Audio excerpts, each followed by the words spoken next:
Welcome back, everyone, to our deep dive.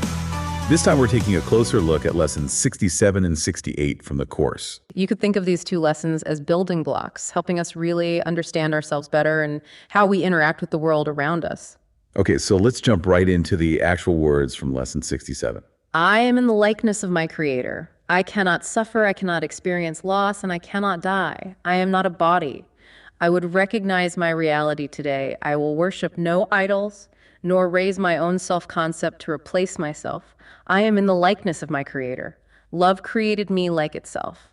What do you think we should take away from these bold declarations? The Course encourages us to really differentiate between two key aspects: our self, which is that eternal spiritual part of us, and our body, which is just our temporary physical form. All those limitations we associate with human existence, suffering, loss, and death, they're all experienced through the body. So when the lesson says things like, I cannot suffer, I cannot experience loss, and I cannot die, it's really talking about the eternal nature of the self, that part of us that goes beyond the physical world. That's it. While our bodies might go through these experiences, the self remains untouched and whole, united with its Creator. That's a big perspective shift. It requires us to look beyond what's right in front of us and acknowledge a deeper reality. It's about understanding that our true identity, that core self, isn't bound by the temporary ups and downs of this world. We actually got a question from a listener that connects perfectly with this whole idea of death and the self. Yeah. They ask, obviously we aren't supposed to take it literally that we cannot die, right? That's a really thoughtful question. The statement, I cannot die, isn't denying that people die physically. It's emphasizing the fact that our self is eternal.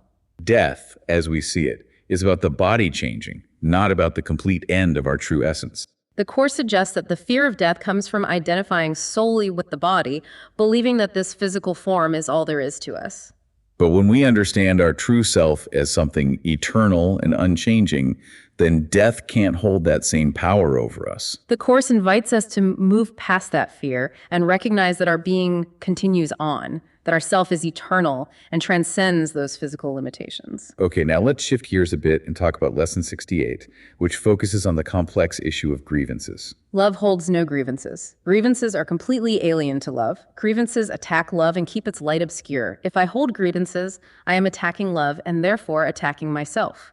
Myself thus becomes alien to me. I am determined not to attack myself today so that I can remember who I am. These statements really paint a powerful picture of how love and grievances relate to each other. Where do you see those two concepts intersecting?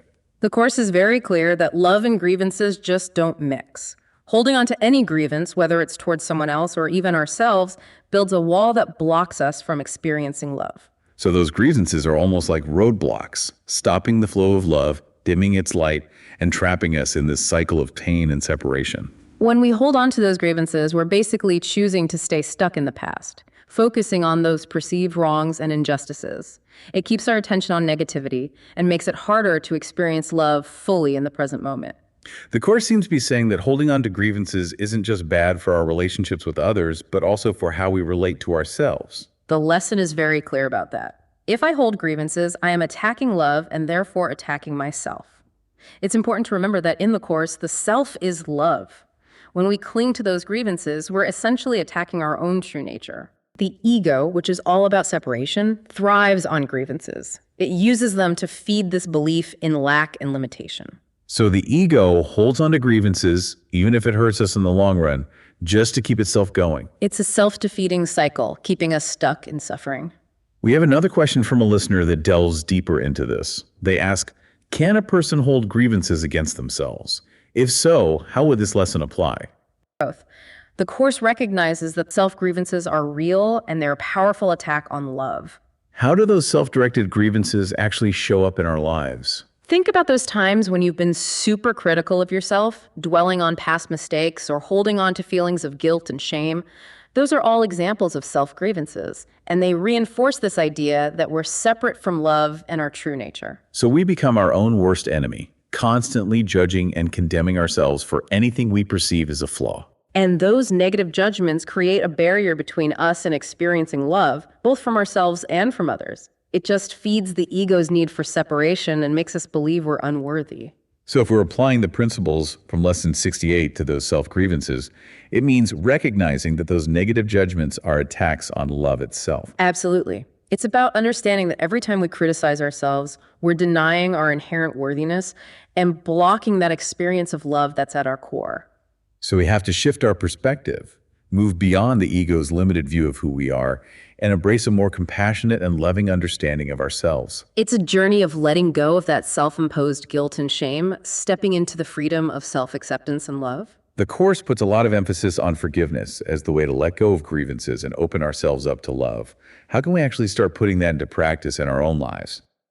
It's important to understand that forgiveness, as the Course presents it, it's about choosing to release that anger and resentment that keeps us stuck in the past. And forgiving ourselves is a huge part of that too. When we can acknowledge and release the self-judgment and guilt we carry around, that's when we can truly experience the love and acceptance we deserve. These ideas of forgiveness and self-acceptance can be really tough to grasp, especially when we're dealing with deep hurt or resentment. Does the Course offer any specific ways to help us actually apply these principles? It does. There are specific exercises, and one that's particularly helpful says, let me not see an illusion of myself in this. As I look on this, let me remember my Creator. My Creator did not create this as I see it. So this exercise is asking us to change how we're seeing things, to look beyond the ego's distorted view of ourselves and the world. Right. When we remember our Creator, we're connecting with a higher truth. We're recognizing that our true identity isn't defined by those limitations and judgments coming from the ego. It's about choosing to see ourselves and the world through the lens of love and forgiveness, remembering that we're all inherently worthy and deserving of love. There's another exercise that offers more guidance. It says, this is no justification for denying myself. I will not use this to attack love. Let this not tempt me to attack myself. This one seems to be addressing how the ego tries to use situations and experiences as reasons to hold on to grievances and attack ourselves. It is. It's a powerful reminder that we always have a choice in how we respond to challenges. We can choose to stay stuck in that cycle of pain, or we can choose to break free and align with our true nature. That line, this is no justification for denying myself, really stands out. It's like it's emphasizing that no matter what we've been through, we're still inherently worthy of love. It is. Choosing not to attack love, both within ourselves and in our interactions with others, is crucial for experiencing that peace and joy that comes from knowing who we truly are. These exercises provide real, practical tools for changing our perception and aligning with the truth of who we are. They remind us that we always have the power to choose love over fear, forgiveness over resentment. The journey of embodying these principles is ongoing, and these lessons are valuable guides to help us navigate the ups and downs along the way. These exercises really offer a path towards a huge shift in how we see things. It's about moving away from that fear and separation and towards love and unity. It's about recognizing that our true nature isn't defined by the ego's limitations. It's defined by that limitless love that's at the very core of who we are. Lessons 67 and 68 really encourage us to embrace that truth, to choose forgiveness and let go of those grievances that keep us stuck in the past and disconnected from the love that's rightfully ours. The journey to really living these principles is different for everyone, but the Course gives us this framework, these tools and practices to support us along the way. When we choose forgiveness, release those grievances, and embrace who we truly are, we open ourselves up to a world full of love, joy, and endless possibility.